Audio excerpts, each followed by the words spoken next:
నమస్కారం వార్తలకు స్వాగతం నేను కృష్ణ ఆంధ్రప్రదేశ్ ముఖ్యమంత్రి నారా చంద్రబాబు నాయుడు లండన్ పర్యటనను విజయవంతంగా ముగించారు పలు కీలక సమావేశాలు పెట్టుబడిదారులతో చర్చలు పూర్తి చేసుకొని నిన్న రాత్రి 7:30 లండన్ నుంచి స్వదేశానికి బయలుదేరారు ఈ పర్యటనలో రాష్ట్ర అభివృద్ధికి పెట్టుబడులను ఆకర్షించడం సాంకేతికత ఆధారిత పాలనను ప్రోత్సహించడం వంటి అంశాలపై ముఖ్యంగా దృష్టి సారించారు ముఖ్యమంత్రి చంద్రబాబు నాయుడు నేడు అమరావతికి చేరుకోనున్నారు. లండన్ పర్యటనకు ఈ నెల 2వ తేదీన బయలుదేరి వెళ్లిన చంద్రబాబు నాయుడు అక్కడ పలు కార్యక్రమాల్లో పాల్గొన్నారు. విశాఖలో జరిగే పార్ట్నర్షిప్ సమ్మిట్కు హాజరు కావాలని పారిశ్రామికవేత్తలతో సమావేశమై కోరారు. దీంతో పాటు సతీమణి భువనేశ్వరి అవార్డు తీసుకునే కార్యక్రమంలోనూ చంద్రబాబు పాల్గొన్నారు. ఏపీలో ఈగల్ వ్యవస్థను స్థాపించాక ఏడాదిన్నరలో జీరో గంజాయిగా మార్చామని హోంమంత్రి అనిత తెలిపారు. యువత భవిష్యత్పై మాట్లాడే హక్కు జగన్కు లేదన్నారు. డ్రగ్స్ దందా చేసిన వాళ్లకు ఆయన వత్తాసు పలుకుతారా? యువతను మాదక ద్రవ్యాలకు బానిసలుగా మారుస్తున్న వారితో సమావేశాలా అని ప్రశ్నించారు. ఏపీలో ఈగల్ వ్యవస్థను స్థాపించాక ఏడాదిన్నరలో జీరో గంజాయిగా మార్చామని హోంమంత్రి అనిత తెలియజేశారు. మంగళగిరిలో నిర్వహించిన మీడియా సమావేశంలో ఆమె మాట్లాడారు.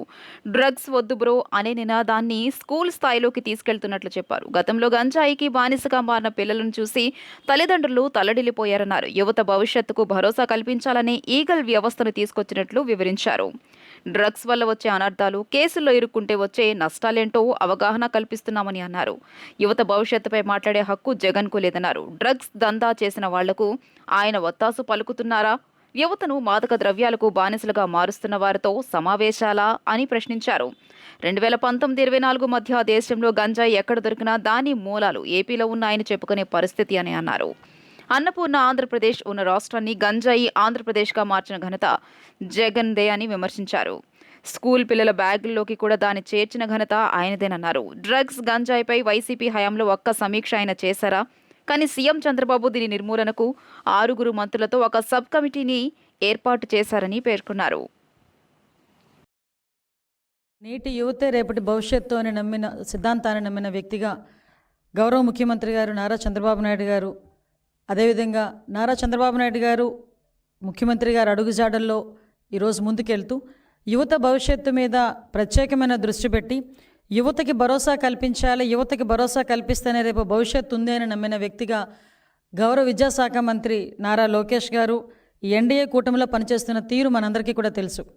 వాళ్ళే కాకుండా ఈరోజు మంత్రివర్గంతో పాటు అదేవిధంగా రాష్ట్రంలో ఉన్న ప్రజాప్రతినిధులందరూ కూడా ఈరోజు ఏకదాటి మీదకి వచ్చి విద్యార్థుల భవిష్యత్తును ఏదైతే డ్రగ్స్ గంజాయి నాశనం చేస్తున్నాయో అటువంటి గంజా డ్రగ్స్ని సమూలంగా నాశనం చేయాలి, ఎట్టి పరిస్థితుల్లోనే ఆంధ్రప్రదేశ్ భవిష్యత్తు ఈ యువతరం మీదే ఉంది, యువతరాన్ని రక్షించుకుంటేనే రేపు భవిష్యత్తుని రక్షించుకోగలుగుతామని పూర్తిగా నమ్మిన వ్యక్తులుగా ఈ సంవత్సరంన్నర నుంచి ప్రత్యేకమైన దృష్టి పెట్టి యువతలోని వాళ్ళ భవిష్యత్తు మీద ఆశలు కలిగించడానికి ఎంతోమంది తల్లిదండ్రులు వాళ్ళ బిడ్డలను చదివించుకొని, అంటే ఒక పూట తిని ఒక పూట తినగా చదివించుకొని పిల్లల భవిష్యత్తు బాగుంటుంది అని నమ్మిన తల్లిదండ్రులకు ఒక భరోసా కల్పించడానికి, ఒక ధైర్యం కల్పించడానికి ఈరోజు ఎన్డీఏ కూటమి ముందుకెళ్తూ పనిచేస్తున్న సందర్భం కూడా మీ అందరికీ తెలుసు.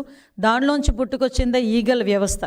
ఆ ఈగల్ వ్యవస్థని ఈరోజు స్థాపించిన తర్వాత సుమారుగా 1.5 సంవత్సరం కాలంలోని ప్రత్యేకంగా మేము చెప్పుకోదగ్గది, మేమందరం కూడా గర్వించదగ్గది, గాంజా ఏదైతే కల్టివేషన్లో జీరో గాంజా కల్టివేషన్ తీసుకురాగలిగే పరిస్థితి ఈరోజు వచ్చిందంటే ఈరోజు ప్రజలు, అదేవిధంగా ఈగల్ సంస్థ, అదేవిధంగా ఈరోజు గౌరవ ముఖ్యమంత్రి గారు డైరెక్షన్ అన్నీ కూడా ప్రాపర్ వేలో పనిచేసి డ్రగ్స్ వద్దు బ్రో అనే నినాదాన్ని స్కూల్ స్థాయిలోకి కూడా తీసుకెళ్ళగలుగుతున్నామంటే ఇది మా పనితనానికి ఒక నిదర్శనం కింద భావించవచ్చు.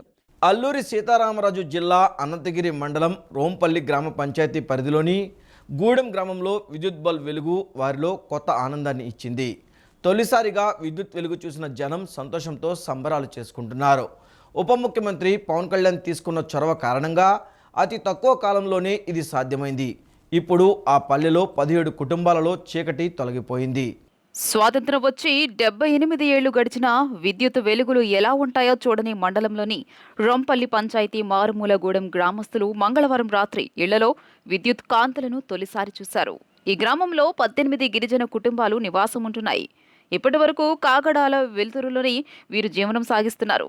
కూటమి ప్రభుత్వం వచ్చాక వీరి సమస్యపై దృష్టి పెట్టింది. ఉప ముఖ్యమంత్రి పవన్ కళ్యాణ్ ఆదేశాల మేరకు గత నెల 11న విద్యుత్ శాఖ SE GN Prasad, DEE P Venugopal, AD Anandamurali ఈ గ్రామాన్ని సందర్శించారు.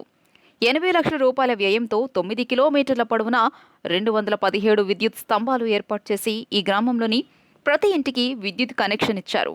ప్రతి ఇంటికి 5 బల్బులు, 1 ఫ్యాన్ వినియోగించుకునేలా ఏర్పాట్లు చేశారు. దీంతో ఆ గ్రామస్తులు ఆనందానికి అవధులు లేకుండా పోయింది. ముఖ్యమంత్రి చంద్రబాబు నాయుడు, ఉప ముఖ్యమంత్రి పవన్ కళ్యాణ్కు వారు కృతజ్ఞతలు తెలియజేశారు.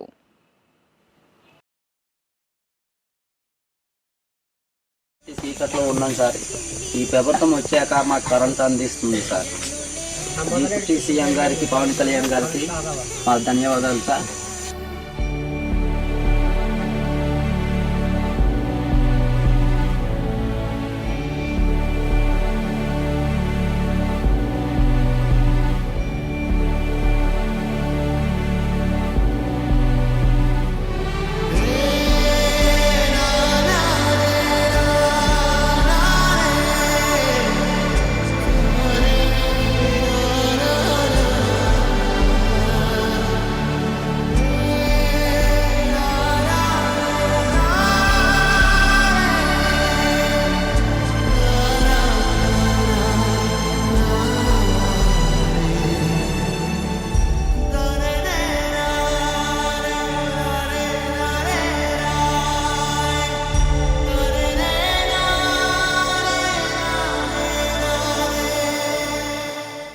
కోటి కార్తీక జ్యోతులతో ఇంద్రకీలాద్రి దేదీప్యమానంగా వెలుగొందింది. పున్నమి చంద్రుడితో పోటీ పడినట్లు కృష్ణమ్మ బంగారు తరంగాలను మైమరిపిస్తూ దీపకాంతులతో మెరిసిపోయింది. కార్తీక పౌర్ణమి సందర్భంగా దుర్గా మల్లేశ్వర స్వామి దేవస్థానంలో సాయంత్రం కోటి దీపోత్సవ కార్యక్రమాన్ని అత్యంత వైభవపేతంగా నిర్వహించారు. కార్తీక పౌర్ణమి వెలుగుల్లో ప్రదోషకాలంలో శ్రీ దుర్గా మల్లేశ్వర్లకు దీపోత్సవం బుధవారం వైభవంగా జరిగింది. కార్తీక దామోదరునికి ప్రీతిపాత్రమైన దీపోత్సవ దీపకాంతితో ఇంద్రకీలాద్రి మెరిసింది. కనక దుర్గమ్మకు పంచహారతులు అనంతరం ఆలయ ప్రధాన రాజగోపురం ప్రాంగణంలో ప్రత్యేక పూజలు నిర్వహించిన అనంతరం ఆలయ చైర్మన్ బొర్రా రాధాకృష్ణ దంపతులు, ఈవో వికే సీనా నాయక్ దంపతులు, ధర్మకర్తల మండలి సభ్యులు కోటి ఒత్తుల దీపాన్ని వెలిగించి హర హర మహాదేవ అంటూ మల్లేశ్వర స్వామిని కీర్తించారు. ప్రధాన ఆలయం ప్రాంగణం, ఘాట్ రోడ్, వినాయక స్వామి ఆలయం, సుబ్రహ్మణ్య స్వామి, నటరాజస్వామి ఆలయ ప్రాంగణాల్లో, మల్లేశ్వర స్వామి ఆలయ ప్రాంగణం, మహామండపం ముందు నుండి కనకదుర్గా నగర్ వరకు ఏర్పాటు చేసిన దీపాలను మొదటగా ఆలయ అర్చకులు పూజా కార్యక్రమం నిర్వహించి వెలిగించగా, భక్తులు మిగతా దీపాలు వెలిగించి దుర్గా మల్లేశ్వర్లకు ప్రణతులు సమర్పించారు. భక్తుల భద్రత రీత్యా దేవస్థానంలో 4 ప్రదేశాల్లో ప్రత్యేక వైద్య శిబిరాలు, అగ్నిమాపక శాఖ వారి ఆధ్వర్యంలో యంత్రాలు ఏర్పాటు చేసినట్టు, వైదిక శాస్త్రోక్తంగా కార్తీక దీపోత్సవం వైభవంగా నిర్వహించినట్లు ఆలయ చైర్మన్ బొర్రా రాధాకృష్ణ తెలియజేశారు. కార్తీక మాసంలో భక్తులకు విశేష ఫలం అందించే దీపోత్సవం కార్యక్రమంను ఆధ్యాత్మిక వైశిష్యంతో ఆలయ స్థానాచార్య వైదిక కమిటీ ఆధ్వర్యంలో సాంప్రదాయబద్ధంగా నిర్వహించినట్లు ఈవో సీనా నాయక్ పేర్కొన్నారు. పూర్ణ చంద్రుడి కలిగినటువంటి దీంట్లో ప్రదోషకాలానికి మనం చంద్ర దర్శనం అవటంతో జ్యోతి ప్రజ్వలన చేసి ఆ జ్యోతిని కార్తీక దామోదర స్వరూపంగా పూజిస్తే సకల శుభాలు కలుగుతాయి, సకల దారిద్ర్యములు నివారణ అవుతాయి, అపమృత్యు భయాలన్నీ కూడాను నివారణ అయ్యి చక్కని యశస్సు, తేజస్సు, ఆయుష్ కలుగుతుంది అని చెప్పని పురాణాలు చెప్తున్నాయి. 50 మంది భక్తులందరూ కూడాను ఈరోజు కార్తీక మాసం పూర్ణిమ సందర్భంగా కోటి దీపోత్సవ కార్యక్రమం అత్యంత వైభవపేతంగా జరిగింది. దీంట్లో వేల మంది భక్తులు పాల్గొని అమ్మవారి కృపకు పాత్రులు అవుతున్నారు. జై దుర్గా భవాని. ఈరోజు శ్రీ దుర్గా మల్లేశ్వర స్వామి దేవస్థానం నందు ఉదయం తెల్లవారుజాము నుంచి కూడా 5:55 నుంచి మనకు గిరి ప్రదక్షిణ జరిగింది. తదుపరి అనేక కార్యక్రమాలు కూడా చేసుకుంటూ 2:30కు లక్ష బిల్లార్చన సంబంధించిన కార్యక్రమం జరిగింది. తదుపరి సాయంకాలం ప్రత్యేక కార్తీక దీపోత్సవం కూడా జరిగింది. గతంలో కన్నా ఈసారి చాలా రెస్ట్రిక్ట్ చేస్తూ ఈ యొక్క కార్యక్రమాలన్నీ కూడా దేవాలయంలో జరగవలసిన కార్యక్రమాలు ఎక్కడ కూడా మిస్ కాకుండా చేసుకోవడం జరిగింది. వాస్తవంగా ఈరోజు ఇది చాలా ప్రత్యేకమైన రోజు. అదేవిధంగా దుర్గా ఘాట్లో కూడా భక్తులందరూ వచ్చి మన నదీ స్నానం చేయడానికి కూడా ప్రత్యేకమైన ఏర్పాట్లు కూడా చేయడం జరిగింది. ఎక్కడ ఎటువంటి ఇబ్బంది లేకుండా ఎంతమంది భక్తులు వచ్చినా ఈ కార్యక్రమంలో మల్లేశ్వర స్వామి దగ్గర కావచ్చు, కనకదుర్గమ్మ దగ్గర కావచ్చు, ఇంకా ఉపాలయాల దగ్గర కూడా కావచ్చు, అన్ని దగ్గరలో భక్తులు వచ్చి ఈరోజు ఈ ప్రత్యేకమైన రోజుని అమ్మవారి దగ్గర, అమ్మవారి పరిసర ప్రాంతాల్లో గడుపుకునేటట్టుగా ఉదయం నుంచి కూడా నేను, చైర్మన్ గారు మరియు మా సిబ్బంది అందరూ కూడా ఉదయం నుంచి కష్టపడుతున్నాము. తప్పకుండా అమ్మవారి ఆశీస్సులు ప్రతి ఒక్కరికి ఉండాలని చెప్పేసి కోరుకుంటున్నాను. మరి ఈ రోజున మరి పొద్దున్నుంచి కూడా భక్తులు తండలుగా వస్తున్నారు. మరి అలాగే ఎక్కడ ఎవరికి ఏమి ఇబ్బందులు లేకుండా మనం ఇక్కడ ఏర్పాటు చేసాం. మరి ఈవినింగ్ అయ్యేపాటికి దీపాలు వెలిగించాలి చూడాలనే ఉద్దేశంతో ఒక్కసారిగా భక్తులు చాలా ఎక్కువ మంది వచ్చారు. అయినా కూడా ముందు ప్లాన్గానే మేము అందరికీ ఎవరికి ఇబ్బంది లేకుండా మన గౌరవనీయుల ముఖ్యమంత్రి గారు చెప్పినట్టుగా ప్రజలకు ఇబ్బంది కలిగియొద్దు, జాగ్రత్త కేర్ఫుల్గా ఉండండి అని మొట్టమొదటి చెబుతున్నారు ఆయన. అదేవిధంగా మన ముఖ్యమంత్రి చంద్రబాబు నాయుడు గారు చెప్పినట్టుగానే మేము చాలా కేర్ఫుల్గా ఇవాళ అన్ని కార్యక్రమాలు కూడా గ్రాండ్ సక్సెస్ చేసాం. ఇప్పుడు చివరి కార్యక్రమంగా అన్నదాన కార్యక్రమం ఉంటుంది కదా, ఇది కూడా స్టార్ట్ చేసాం. అప్పుడు అలాగే అన్ని సక్సెస్ జరిగినాయి దేవుడి దయ వల్ల. ఓం కనకదుర్గాయ నమ, ఓం శ్రీ ఓం నమ శివాయ నమ. రాష్ట్ర వ్యాప్తంగా సబ్ రిజిస్టార్ కార్యాలయాల్లో ఏసీబీ తనిఖీలు చేపట్టింది. మొత్తం 120 సబ్ రిజిస్టార్ కార్యాలయాల్లో అధికారులు ఏకకాలంలో సోదాలు చేపట్టారు. ముఖ్యంగా విశాఖ, విజయనగరం, ప్రకాశం, నెల్లూరు, ఎన్టీఆర్ జిల్లాలతో పాటు మిగిలిన జిల్లాల్లోనూ ఏసీబీ దాడులు చేసింది. ప్రజల నుంచి వచ్చిన ఫిర్యాదుల మేరకు సబ్ రిజిస్టార్ కార్యాలయాల్లో ఏసీబీ అధికారులు సోదాలు నిర్వహించారు. రాష్ట్ర వ్యాప్తంగా సబ్ రిజిస్టర్ కార్యాలయాల్లో అవినీతి నిరోధక శాఖ అధికారులు నిన్న దాడులు నిర్వహించారు. ఉదయం నుంచి రాష్ట్రంలోని మొత్తం 120 చోట్ల పలు జిల్లాల్లోని సబ్ రిజిస్టర్ కార్యాలయాల్లో ఏసీబీ బృందాలు ఏకకాలంలో తనిఖీలు చేశారు.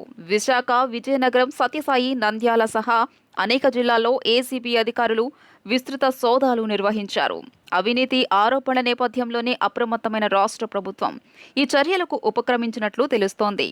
ప్రభుత్వానికి చెడ్డ పేరు రాకూడదనే ఉద్దేశంతో ఈ దాడులు చేపట్టినట్లు తెలుస్తోంది. ఏసీబీ అధికారులు ఆకస్మిక దాడుల సందర్భంగా సబ్ రిజిస్టర్ కార్యాలయాల సిబ్బంది ఒక్కసారిగా ఆందోళనకు గురయ్యారు. కొన్ని చోట్ల డాక్యుమెంట్ రైటర్లు పరారీ అయ్యారని సమాచారం. ఎన్టీఆర్ జిల్లా మైలవరం నియోజకవర్గంలోని ఇబ్రహీంపట్నం సబ్ రిజిస్టర్ కార్యాలయంపై ఏసీబీ అధికారులు దాడులు నిర్వహించారు.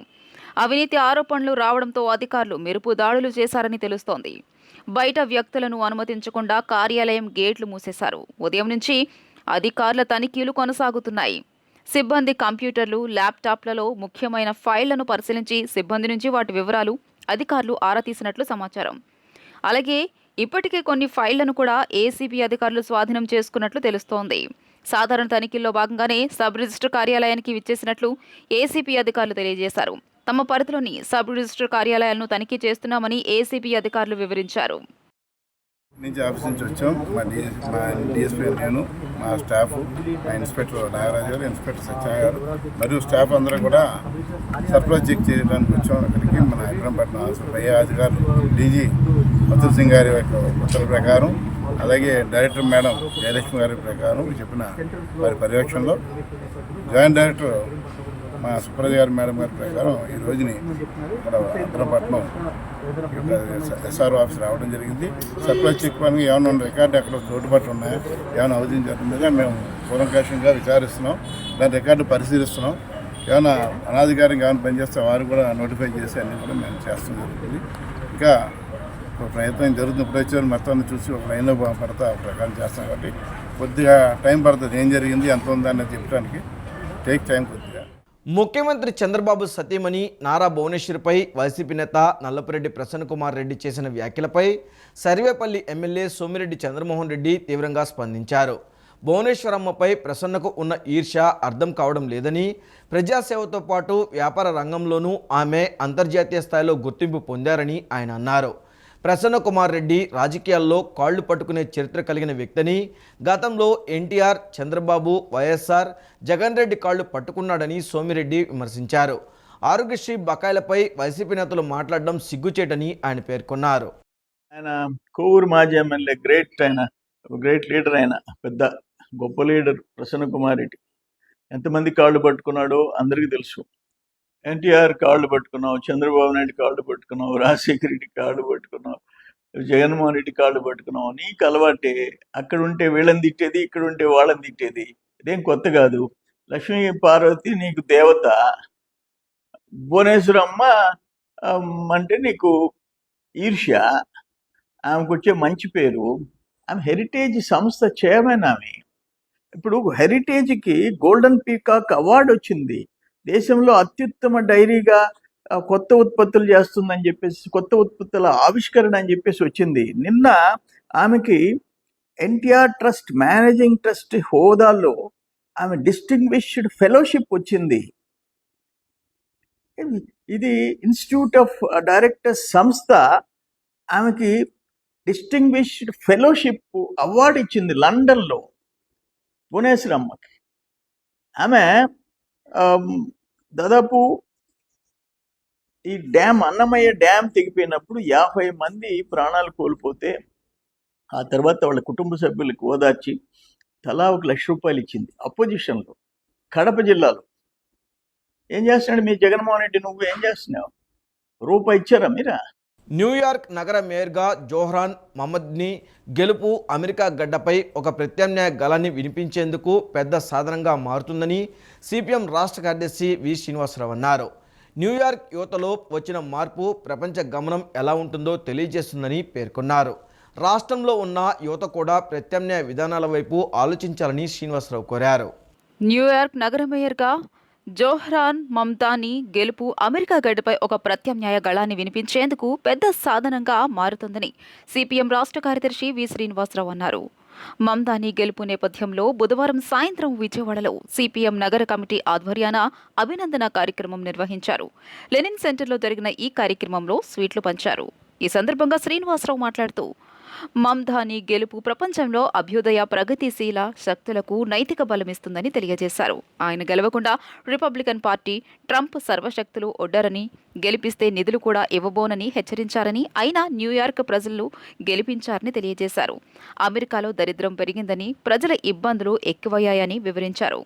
డెమోక్రటిక్ పార్టీ అభ్యర్థిగా పోటీ చేసిన మమ్దానీ గెలుపు ప్రజల విజయమన్నారు. తాను గెలిస్తే న్యూయార్క్ ప్రజల సౌకర్యాల కోసం బడా కార్పొరేట్లపై పన్నులు వేస్తానని మమ్దానీ బహిరంగంగా చెప్పాలని, తమపై భారాలు ఎదుర్కొనేందుకు కార్పొరేట్లు ఆయనకు వ్యతిరేకంగా కుట్రలు చేసే అవకాశాలు లేకపోలేదని అన్నారు. ట్రంప్ విధానాలను న్యూయార్క్ ప్రజలు తిరస్కరించారని చెప్పారు. అటువంటి విధానాలనే దేశంలో మోడీ, చంద్రబాబు అనుసరిస్తున్నారని, ప్రపంచీకరణ సంస్కరణలు విఫలమయ్యాయని అనేదానికి ఇదొక నిదర్శనమని తెలియజేశారు. కేరళలో సాధించిన అత్యంత పేదరిక నిర్మూలన దేశానికి ఆదర్శంగా ఉందని అన్నారు. మానవ వనరుల అభివృద్ధిలో విద్య, ఆరోగ్యం, వైద్యంలో కేరళ మెరుగ్గా ఉందని తెలియజేశారు. ప్రత్యామ్నాయ కార్యక్రమం ఆధారంగా యువత ముందుకు నడవాల్సిన అవసరముందని సూచించారు. సిపిఎం రాష్ట్ర కార్యదర్శి వర్గ సభ్యులు సిహెచ్ బాబురావు మాట్లాడుతూ ట్రంప్ అనుసరిస్తున్న విధానాలకు ఇవి చెంపపెట్టని అన్నారు. ప్రపంచంపై భారాలు మోపడం, భారతీయులను నిందించడం వంటి ఘటనలకు వ్యతిరేకంగా ఇది ప్రజలిచ్చిన తీర్పు అన్నారు. ముఖ్యంగా పాలస్తీనాపై ఇజ్రాయెల్ పేరుతో అమెరికా చేస్తున్న దాడులకు వ్యతిరేకంగా అమెరికాలోని అతిపెద్ద నగరమైన న్యూయార్క్ ప్రజలే ఎదురు తిరిగారని పేర్కొన్నారు. సిపిఎం రాష్ట్ర కమిటీ సభ్యులు దోనెపూడి కాశీనాథ్ మాట్లాడుతూ రాష్ట్రంలో దోపిడీకి వ్యతిరేకంగా జరుగుతున్న పోరాటాలకు న్యూయార్క్ ఎన్నికల తీర్పు గొప్ప ఉత్తేజాన్ని ఇస్తుందని తెలియజేశారు. ప్రపంచ పెట్టుబడికి కేంద్రమైన న్యూయార్క్ నగరం నడిబొడ్డున ఈరోజు ఒక ప్రత్యామ్నాయ గళం విజయం సాధించింది. ట్రంప్ యొక్క పెత్తందారి అహంకార దురంకార చర్యలకు నిరసనగా, కార్పొరేట్ శక్తుల దోపిడీకి వ్యతిరేకంగా న్యూయార్క్ ప్రజలు ఒక చారిత్రాత్మకమైన తీర్పు ఇచ్చారు. అమెరికా నడిబొడ్డులోనే సోషలిస్టు భావాలు కలిగినటువంటి 33 సంవత్సరాల యువకుడు, అది కూడా భారతదేశ మూలాలు కలిగినటువంటి మమ్దానీ ఈరోజు జరిగినటువంటి ఎన్నికల్లో విజయం సాధించాడు. మేయర్గా ఎన్నికయ్యాడు. ట్రంప్ ఆయన ఎన్నిక కాకుండా అనేక రకాల ఆటంకాలు సృష్టించాడు. ప్రపంచంలో విద్వేషాన్ని రెచ్చగొట్టి, ప్రజల మధ్య చిచ్చు పెట్టి, కార్పొరేట్లకు ఊడిగం చేస్తున్నటువంటి ట్రంప్ విధానాల పతనానికి ఇది ఆరంభం. ఇది న్యూయార్క్ ఎన్నికే కావచ్చు, కానీ ప్రపంచాన్ని ప్రభావితం చేసే ఎన్నికగా ట్రంప్ మార్చేశాడు. అంతేకాదు, ప్రత్యక్షంగా ట్రంపే, అమెరికా అధ్యక్షుడే మమ్దానీని గెలిపించొద్దు, ఓడించండి అని పిలిపించాడు. అందుకే ఇది న్యూయార్క్ వరకే కాదు, నైతికంగా ట్రంప్ ఓటమి ఇది. భారతీయ సంతతికి చెందినటువంటి మీరా నాయర్ గారి కొడుకు జోహ్రాన్ మమ్దాని ఈరోజు ఎన్నిక కావడం అని చెప్పనేటువంటిది అభ్యుదయ శక్తులకి, ప్రగతిశీల శక్తులకి ఒక రకంగా నైతిక విజయం అని చెప్పనేటువంటిది చెప్పక తప్పదు. ఎప్పటికే ట్రంప్ తన విధానాలతో ఆ దేశ ప్రజల్ని 2500 కేంద్రాల్లో 2500 సెంటర్లలో నిరసన పెల్లుబికి ట్రంప్కి వ్యతిరేకంగా పెద్ద ఎత్తున ప్రజలు రోడ్ల మీదకి వచ్చి తిరగబడినటువంటి పరిస్థితి ఉంది. కార్తీక పౌర్ణమి పర్వదినాన్ని పురస్కరించుకుని శ్రీ గంగా పార్వతీ సమేత విజయేశ్వర స్వామి దేవస్థానంలో ధ్వజస్తంభం వద్ద భక్తులు 365 ఒత్తులతో దీపారాధన చేశారు. అరటి డొప్పల్లో కార్తీక దీపాలను వెలిగించారు. ఆలయ పూజారులు పరమేశ్వరునికి రుద్రాభిషేకాలు, రుద్ర పూజ, 1,00,000 బిల్వదళ పూజలు, 1,00,000 ప్రతి పూజ, అమ్మవారికి 1,00,000 కుంకుమార్చన లాంటి ప్రత్యేక పూజలు చేశారు. పరమేశ్వరుడి నామస్మరణతో ఆలయ ప్రాంగణం మారుమ్రోగింది. పశ్చిమ నియోజకవర్గంలోని శ్రీ గంగా పార్వతీ సమేత విజయేశ్వర స్వామి దేవస్థానంలో జరుగుతున్న కార్తీక మాస నక్త దీక్ష మహోత్సవాలలో భాగంగా దేవస్థానం ఈవో కె వెంకటరెడ్డి పర్యవేక్షణలో అర్చకులు స్వామివారికి అభిషేకాలు, అర్చనలు నిర్వహించి ప్రత్యేకంగా అలంకారం చేశారు. మహాన్యాసపూర్వక విశేష ఏకాదశ రుద్రవారాభిషేకం నిర్వహించారు. ఉసిరి చెట్టు వద్ద మహిళలు కార్తీక దీపాలు వెలిగించారు. పెద్ద ఎత్తున తరలివచ్చిన భక్తుల సమక్షంలో జ్వాలాతోరణం కార్యక్రమాన్ని శాస్త్రోక్తంగా నిర్వహించారు. కార్తీక పౌర్ణమిని పురస్కరించుకొని స్వామివారికి విశేషంగా అభిషేకాలు, దేవాలయంలో అలంకారాల కార్యక్రమాలన్నీ పూర్తి చేసుకొని ఇప్పుడే జ్వాలాతోరణం కార్యక్రమం పూర్తయినది. ఈ కార్తీక మాసంలో కార్తీక పౌర్ణమి నాడు ఈ భక్తులంతా కూడా నదీ స్నానం చేసి స్వామివారికి పొద్దున్నుంచి కూడా సాయంత్రం వరకు కూడా ఉపవాసం చేసి 365 ఒత్తులు వెలిగించుకొని దీపారాధన కార్యక్రమాలు చేస్తూ ఉంటారు. కార్తీక పౌర్ణమి కృత్తికా నక్షత్రం అగ్ని నక్షత్రాన్ని పురస్కరించినది కాబట్టి స్వామివారికి జ్వాలాతోరణం అనే కార్యక్రమం జరుగుతుంది. ఈ కార్యక్రమంలో స్వామివారి యొక్క ఉత్సవమూర్తుల్ని జ్వాలాతోరణం కింద పెట్టి విశేషంగా ఆరాధన, అర్చనాది కార్యక్రమాలు చేసుకొని అలా జ్వాలాతోరణం కింద నుంచి స్వామివారి యొక్క విగ్రహాలు తీసుకుని వెళ్ళి ఆ వెనకాలే ఎవరైతే ఆ జ్వాల కింద నుంచి వెళతారో వాళ్ళకి దేహాంతే అంటే మరణించిన తర్వాత నరక దర్శనం అవ్వదని మనకి చరిత్రలు చెప్తున్నాయి, పురాణాలు చెప్తున్నాయి. అందుచేత ఈ జ్వాలాతోరణం అనే కార్యక్రమం జరుగుతుంది. అదేవిధంగా రేపు 18వ తారీఖు మహాశివరాత్రి నాడు స్వామివారికి విశేషంగా సాయంత్రం 6 గంటలకి శాంతి కళ్యాణ మహోత్సవం. ఈ కార్యక్రమాలన్నీ కూడా ఈ కార్తీక మాసాన్ని పురస్కరించుకొని శ్రీ వీరేశ్వర స్వామి వారి యొక్క దేవస్థానంలో కార్యనిర్వహణాధికారి యొక్క సమక్షంలో అనేకమైన విశేషమైన కార్యక్రమాలన్నీ, అదేవిధంగా రేపు రాబోయే ధనుర్మాసంలో సత్యనారాయణ స్వామి, రమాసుర సత్యనారాయణ స్వామి వారికి కూడా ఇక్కడ ధనుర్మాసాన్ని పురస్కరించుకొని విశేషమైన కార్యక్రమాలన్నీ కూడా జరుగుతూ ఉంటాయి. 8 ఏళ్లైనా టిట్కో లబ్ధిదారులకు ఇళ్లు అప్పగించడం లేదని సిపిఎం 50వ డివిజన్ కార్పొరేటర్ బోయా సత్యబాబు విమర్శించారు. వడ్డీలు చెల్లించమని బ్యాంకు నోటీసులు ఇస్తున్నారని, 3 ప్రభుత్వాలు వచ్చినా డీడీలు కట్టినా లబ్ధిదారులకు ఇళ్లు అప్పగించడం లేదన్నారు. అభివృద్ధి పరుగులు పెట్టిస్తున్నామంటున్న పాలకులు ఆ శ్రద్ధను టిట్కో ఇళ్లు అప్పగించడంలో చూపాలన్నారు. పేదలను మోసగించే వాయిదాలు ఇంకా ఎంతకాలం వేస్తారని ఆయన ప్రశ్నించారు. అందరికీ ఇళ్ళు అనే నినాదాన్ని పాలకులు ఓటు బ్యాంకుగా మార్చుకున్నారని మండిపడ్డారు. టిట్కో ఇళ్ల సాధనకు ఉద్యమాలని ఉధృతం చేస్తామని సత్యబాబు స్పష్టం చేశారు. అందరికీ ఇల్లు అని చెప్పి ఆర్భాటం చేసి 12 సంవత్సరాలు అవుతుంది, కానీ పేదలకు ఎంతవరకు ఇల్లు ఇవ్వలేదు. ప్రధానమంత్రి మోడీ ఏమో మేము దేశం అంతా ఇల్లు ఇచ్చామని ఆయన ప్రచారం చేస్తున్నారు. గతంలో జగన్మోహన్ రెడ్డి కూడా మేము అందరికీ ఇల్లు ఇచ్చామని చెప్పి ఆయనే చెప్తున్నాడు. మరి చంద్రబాబు నాయుడు గారు గతంలో టిట్కో ఇల్లు అని చెప్పి డబ్బులు కట్టించుకున్నటువంటి డీడీలుదారులకి, పేదలకి ఎంతవరకు ఆయన ఉన్న హయాంలో అవ్వలేదు, జగన్మోహన్ రెడ్డి అవ్వలా. ఇప్పుడు మరలా కూటమి ప్రభుత్వం వచ్చి 20 నెలలు అవుతుంది. ఇప్పుడు ఇల్లు ఇవ్వకుండా వాళ్ళకి మీరు ఇంట్రెస్ట్లు కట్టండి అని చెప్పి బ్యాంకుల నుంచి నోటీసులు పంపిస్తున్నారు. ఇది ఎంతవరకు న్యాయం? అంటే పేదలు కట్టినటువంటి డీడీల మీద వడ్డీలు, దానికి వస్తున్నటువంటి లాభాలన్నీ ప్రభుత్వం, బ్యాంకులు మీరు వ్యాపారాలు చేసుకుంటారా? మళ్ళీ పేదలకి ఇల్లు ఇవ్వకుండా అదే డీడీలు కట్టినటువంటి పేదలకి మీరు వడ్డీలు కట్టండి అని చెప్పి నోటీసులు పంపిస్తారా? ఇంతకన్నా చీటింగు పేదల్ని, డబ్బులు కట్టినటువంటి లబ్ధిదారుల్ని ఈ ప్రపంచంలో ఎవరు చేయరు. ఇప్పటికైనా ఈ నోటీసుల్ని వెంటనే ఆపే విధంగా ప్రభుత్వం చర్యలు తీసుకోవాలి. శ్రీ చైతన్య విద్యా సంస్థల చైర్పర్సన్ డాక్టర్ ఝాన్సీ లక్ష్మీబాయి జన్మదినాన్ని పురస్కరించుకొని విజయవాడ బెన్ సర్కిల్లో ఉన్న శ్రీ చైతన్య కళాశాల బ్రాంచ్లో రక్తదాన శిబిరాన్ని నిర్వహించారు. డాక్టర్ ఝాన్సీ లక్ష్మీబాయి కేవలం విద్యా రంగానికే పరిమితం కాకుండా ఎల్లప్పుడూ సమాజానికి ఏదో ఒకటి చేయాలనే తపన కలిగిన వ్యక్తి అని డైరెక్టర్ నాగేంద్ర కుమార్ కొనియాడారు. రక్తదాన శిబిరంలో మన అధ్యాపకులు చూపిన ఉదాత్తమైన స్ఫూర్తి అభినందనీయమని అన్నారు. శ్రీ చైతన్య విద్యాసంస్థల చైర్పర్సన్ డాక్టర్ ఝాన్సీ లక్ష్మీబాయి జన్మదినాన్ని పురస్కరించుకుని విజయవాడ బెన్ సర్కిల్లో ఉన్న శ్రీ చైతన్య కళాశాల బ్రాంచ్లో రక్తదాన శిబిరాన్ని నిర్వహించారు. శ్రీ చైతన్య ఎడ్యుకేషనల్ ట్రస్ట్ మరియు న్యూ సిటీ బ్లడ్ బ్యాంక్ సంయుక్త ఆధ్వర్యంలో ఏర్పాటు చేశారు. అధ్యాపకులందరూ స్వచ్ఛందంగా ముందుకు వచ్చి ఒక గొప్ప సామాజిక బాధ్యతగా భావించి రక్తదానం చేశారు. ఈ సందర్భంగా కళాశాల డైరెక్టర్ నాగేంద్ర కుమార్ గారు మాట్లాడుతూ డాక్టర్ ఝాన్సీ లక్ష్మీబాయికు జన్మదిన శుభాకాంక్షలు తెలియజేస్తూ వారి సేవా గుణాన్ని కొనియాడారు. డాక్టర్ ఝాన్సీ లక్ష్మీబాయి కేవలం విద్యారంగానికే పరిమితం కాకుండా ఎల్లప్పుడూ సమాజానికి ఏదో ఒకటి చేయాలనే తపన కలిగిన వ్యక్తి అని కొనియాడారు.